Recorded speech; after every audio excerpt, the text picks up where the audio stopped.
Parliament is used to boiling debates, incendiary oratory, and bitter ideologically charged battles. But what occurred this week went way beyond business as usual. It was not another party position confrontation or photo op. It was an explosion, an overflow of years of tension, irritation, and distrust. And in the middle of it all stood John Steenhuisen, the Democratic Alliance leader and a man now on a quest to take on what he freely refers to as the authoritarian drift of President Cyril Ramaphosa's presidency. The chamber was already charged when Steenhuisen took the podium. Everyone looked for the next knocky critique, maybe some familiar jabs at the ANC. What they received instead was a moment that went viral nationwide. Steenhuisen held his ground, his voice ringing out over the din with a ferocity that stilled even the most fidgety benches. He launched a scathing denunciation of the president, labeling him not merely incompetent, not merely weak, but a danger to democracy itself. With words that pounded like hammer blows, he announced, "You have betrayed the Constitution." The chamber froze for a heartbeat. No one moved. No one whispered, and then, as if on cue, chaos erupted. ANC members hollered in outrage. Some thumped their desks in fury. Others sprang to procedural complaints hoping to shut him down. But Steenhuisen refused to be deterred. His voice increasing in volume, his delivery more biting, his message unshakable. Fist clenched on the podium, his eyes firing, he cited the Constitution, the very root of South African democracy. He had charged President Ramaphosa with deliberately undermining that foundation of concentrating power as no post-apartheid president had ever ventured to do. He boomed, "You have betrayed the Constitution you took an oath to protect. You are no longer a guardian of democracy. You are a threat to it." The phrases echoed through the chamber. Opposition MPs sat forward in stunned interest, some nodding aggressively in support. The ANC benches thundered back in outrage. The speaker tried to interrupt, but Steenhuisen would not give way. This was not political theater. It was a call to arms.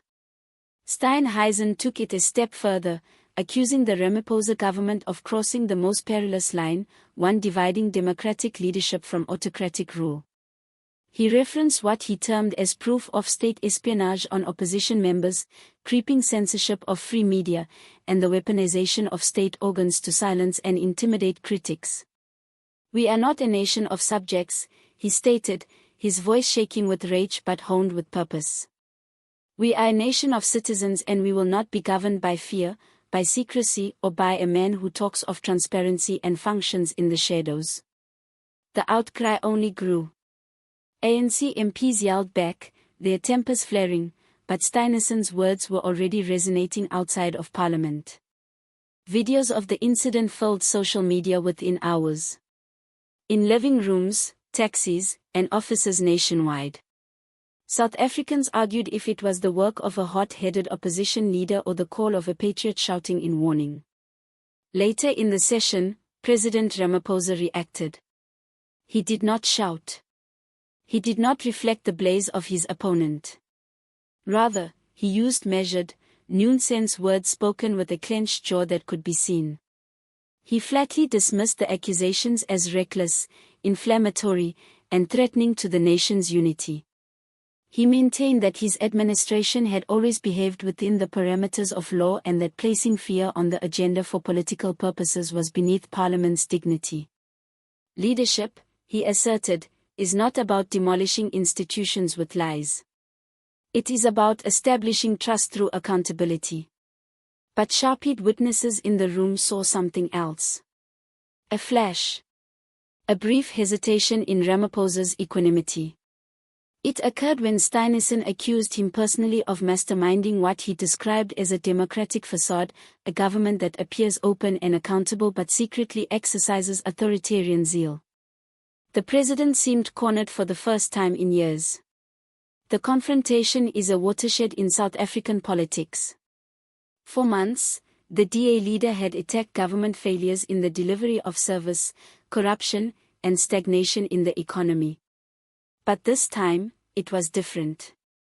No longer was it a matter of policy or budget. This was a charge that struck at the very heart of South Africa's democratic experiment. Steenhuisen, in making that speech, put himself not only as head of the opposition, but as a guardian of the constitution. It was a big risk. If he can substantiate his allegations, he might be able to spark a national movement calling for accountability and transparency. If he cannot, he will be dismissed as irresponsible, his credibility undermined at a time he hoped to raise it. People close to his party describe this as more than just hot air. They say Steenhuisen is working on releasing a thorough report unearthing what he describes as executive overreach and manipulation of the independent institutions. The report, the insiders say, will contain classified emails, whistleblower accounts, and documentation of backdoor deals that, if true, would rock the foundations of the ruling party.